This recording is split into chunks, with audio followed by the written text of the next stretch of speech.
వైఎస్ఆర్సీపీ ప్రకటించిన 8వ లిస్టులో పొన్నూరు నుంచి అంబటి మురళిని ప్రకటించడం జరిగింది వైసీపీ అభ్యర్థిగా. ఆయన మనతో ఉన్నారు. అభ్యర్థిగా ప్రకటించినటువంటి నేపథ్యంలో ఆయన ఫీలింగ్ ఎలా ఉందనేది తెలుసుకునేటటువంటి ప్రయత్నం చేద్దాం.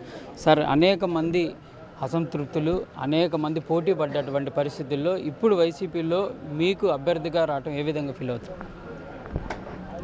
ముందుగా సాంప్రదాయేతర రాజకీయాల నుండి జగనన్న సంక్షేమమే దిశగా గత సంవత్సరం నుంచి గ్రామాన బడుగు బలహీన ముస్లిం మైనారిటీ వర్గాలకు జగన్నామ సంక్షేమం శిబిరాలు ఏర్పాటు చేసి అనేక కార్యక్రమాలు చేయడం జరిగింది. అనేక మంది బీదాబిక్కి జనానికి కళ్ళజోళ్ళు ఇవ్వడం, యాంజియోగ్రాములు చేయించడం, అదేవిధంగా సర్జరీలు, స్టెంట్లు వేయించడం,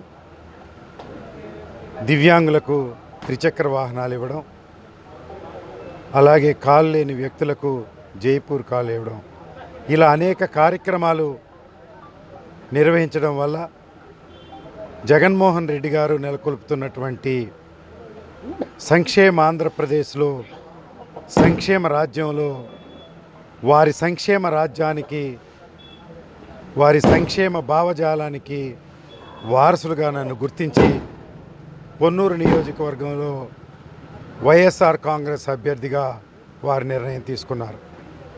అయితే రాజకీయ ప్రక్రియల్లో జరుగుతున్నటువంటి సాంప్రదాయ రాజకీయాల్లో వారి దగ్గరికి వెళ్ళి అనేకసార్లు టికెట్ అడగడం, టికెట్ ఇచ్చే ముందు వారి అభ్యర్థి గుణగుణాలు పరిశీలన చేయడం కామన్గా జరుగుతున్నటువంటి విషయాలు.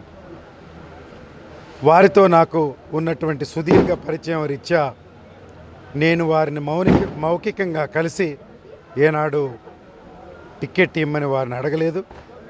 వారి టికెట్ ఇచ్చే ముందు కూడా నన్ను పిలిచి నా విశ్వసనీయత గురించి వారు తెలుసుకోకుండా టికెట్ ప్రకటించి రేపో ఎల్లుండో వచ్చి కలవమని వారు చెప్పడం, ఒక కష్టపడి వారి సంక్షేమ కార్యక్రమాలు ప్రజానీకంలో తీసుకొని పోవడానికి తీసుకుపోయినటువంటి వ్యక్తులకు లభించే అరుదైన గౌరవం నాకు లభించడం ఎంతో సంతృప్తిగా ఉంది. అయితే ఇంతకుముందు శాసనసభ్యులుగా ఉన్నటువంటి కిలార్ రోసయ్య గారు ఈ నియోజకవర్గంలో అనేక సేవలు చేసి వారికి ప్రమోషన్లుగా పార్లమెంట్ ఇవ్వడం,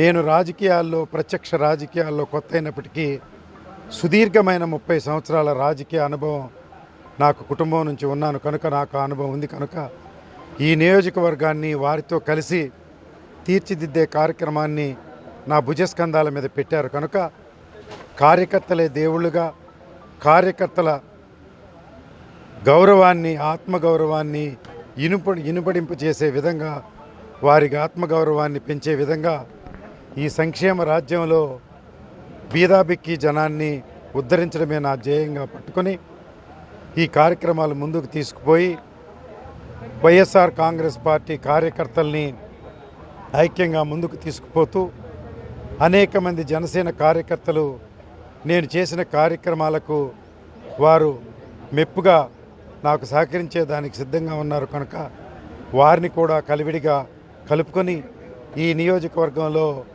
వైఎస్ఆర్ కాంగ్రెస్ జెండా ఎగురవేస్తానని చెప్పడంలో నాకు ఏమాత్రం అతిశోక్తి అనిపించడం లేదు. బూర్జువాలకు ఇదే అంతం, సంక్షేమానికే నేడు నాంది అని మీకు తెలియజేస్తూ, ఆంధ్ర రాష్ట్రంలో ప్రత్యేకంగా పొన్నూరులో పెత్తందారులపై పోరాటానికి నన్ను పనిమంతుడిగా గుర్తించి ధీమంతుడైన జగన్మోహన్ రెడ్డి బరిలోకి దింపినందుకు వారికి నా హృదయపూర్వక నమస్కారాలు తెలియచేస్తూ, వారి నమ్మకాన్ని, నా మీద ఉంచినటువంటి నమ్మకాన్ని నిలుపుకుంటానని, అదేవిధంగా పొన్నూరు నియోజకవర్గానికి, మరి ముఖ్యంగా మామళ్ళపల్లి గ్రామానికి గౌరవం పెరిగే విధంగా ఆంధ్ర రాష్ట్రంలో ఒక గుర్తింపు తీసుకొస్తానని మీ అందరికీ మనవి చేస్తూ, మరొకసారి జగన్మోహన్ రెడ్డి గారికి, నాకు ఈ ప్రక్రియలో సహకరించినటువంటి వివిధ సర్వే సంస్థలకు, అదేవిధంగా జిల్లా రాష్ట్ర నాయకులకు, వైఎస్ఆర్ కాంగ్రెస్ పార్టీ కోఆర్డినేటర్లకు, ప్రతి కార్యకర్తకు, నా శిబిరంలో పాల్గొన్నటువంటి ప్రతి తల్లికి, తండ్రికి, ప్రతి అక్కకి, తమ్ముడికి, చెల్లికి అందరికీ నా హృదయపూర్వక నమస్కారాలు తెలియచేస్తూ నా గెలుపు సామాన్య ప్రజల గెలుపుగా భావించమని, ఇది నాకు మరి ముఖ్యంగా చెప్పొచ్చేది ఏంటయ్యా అంటే 1989లో నుంచి మా ఇంట్లో అధికారం ఉంది, కానీ నా ఒంట్లో అహంకారం లేదని, ఎప్పుడు అణిగిమణిగి ఉంటానని, ఈ అధికారాన్ని నా ఇంట్లో తెచ్చుకున్నది కొత్త కాదు కనుక నాకు ఇది కొత్త కాదు.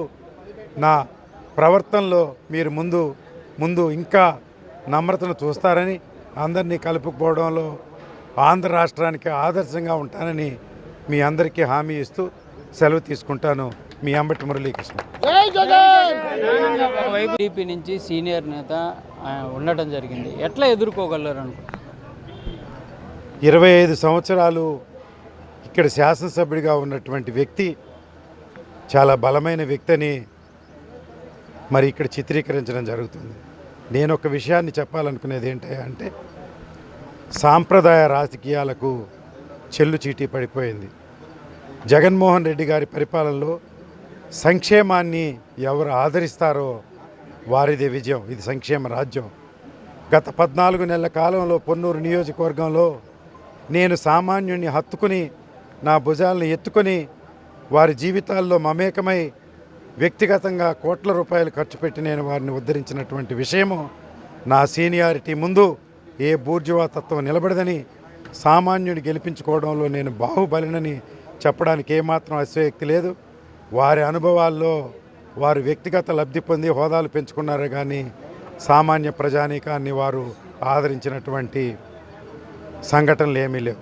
అయితే నేను మరి ముఖ్యంగా చెప్పాలంటే, రాజకీయంగా నేను విమర్శ చేయడానికి సిద్ధంగా లేదు, కానీ వారు ఈ నియోజకవర్గంలో ఏర్పాటు చేసుకున్నటువంటి కార్పొరేట్ ఆసుపత్రిలో ఏ ఒక్క శిబిరాన్ని ఏర్పాటు చేసి ఒక కళ్ళజోడు కానీ, శిబిరంలోంచి ఒక వ్యక్తికి యాంజియోగ్రామ్ కానీ, అదేవిధంగా సర్జరీ కానీ, స్టంట్ కానీ వేసిన దాఖలాలు లేవు.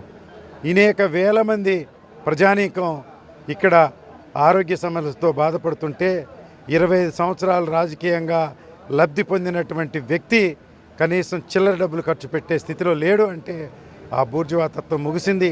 కొత్త పాలనకు అంకురార్పణం జరగబోతుంది.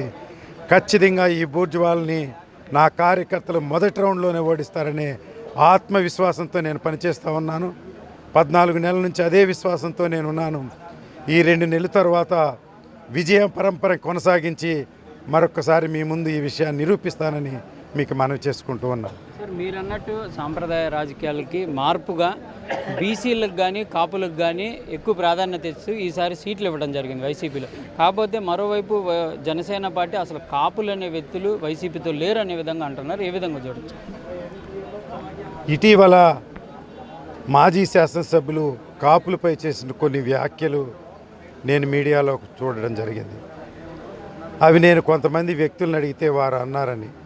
అంటే నేను ఒక విషయాన్ని చెప్పాలనుకునేది ఏంటంటే, సమాజంలో ఉన్న ప్రతి కులానికి ఆత్మగౌరవం ఉంటుంది. జగన్మోహన్ రెడ్డి గారు అడుగుజాడల్లో ప్రతి కులానికి ఒక కార్పొరేషన్ ఇచ్చి వారు ఆర్థికంగా లబ్ధి చేశారో చేయలేదో అనే దానికంటే వారు ఆత్మగౌరవాన్ని ఇనుమడింపజేశారనే దానిలో నేను ఏమాత్రం అతిశయోక్తి ఉందని నేను అనుకోవడం లేదు. అదేవిధంగా ఏ కులంకైనా ఆత్మగౌరవాన్ని కించపరిచే వ్యక్తి ఆ కులపు తుఫాన్లో కొట్టుకుపోక తప్పదని కాలం నిర్ణయిస్తుంది. అంతేకాకుండా ఈ నియోజకవర్గంలో కాపు సామాజిక వర్గం తెలుగుదేశం పార్టీకి, నరేంద్రకు ఓటు వేయడానికి జనసేన అవసరం లేదు. ఎందుకంటే గతంలో ఈ కాపు సామాజిక వర్గం అనేక సార్లు వారికి ఓటు వేయడం, వారి విజయం సాధించడం జరిగింది. వారి ఆత్మగౌరవాన్ని, కాపుల ఆత్మగౌరవాన్ని, జనసేన పార్టీలో ఉన్న యువకుల ఆత్మగౌరవాన్ని నేను 14 నెలల కాలంలో నేను ప్రవర్తించిన తీరు, అదేవిధంగా గుంటూరులో నిర్మించినటువంటి కాపు హాస్టల్కి నేను భూరి విరాళం ఇవ్వడమే కాకుండా కాపుల ఆత్మగౌరవాన్ని నేను ఇనుమడింపజేశాను. కనుక కాపులు వారు జనసేన అయినప్పటికీ, వారు తెలుగుదేశం అయినప్పటికీ నా పట్ల ఎంతో ప్రేమాభిమానాలతో ఉన్నారని 95% కాపు సామాజిక వర్గం ఓట్లు అంబటి మురళీకృష్ణకి ఈసారి వైఎస్ఆర్ కాంగ్రెస్ పార్టీకి వేయడానికి సిద్ధంగా ఉన్నారనేటువంటి సంకేతాలు నాకు ఉన్నాయి కనుక అది గుర్తెరిగి నేను వారికి నమ్రతగా మసులుకుంటానని ఆ విజయం సాధించడంలో నేను ఎట్టి అహంకారానికి పోకుండా ఖచ్చితంగా నేను సాధిస్తానని నమ్ముతూ ఉన్నాను. సార్, ఫైనల్గా నియోజకవర్గ ప్రజలకు ఏం చెప్పదలుచుకున్నారు? ఎప్పటి నుంచి మీ కార్యాచరణ పూర్తి స్థాయిలో ప్రారంభం కానుంది? ఈ నియోజకవర్గంలో నా కార్యాచరణ 14 నెలల క్రితమే ప్రారంభమైంది.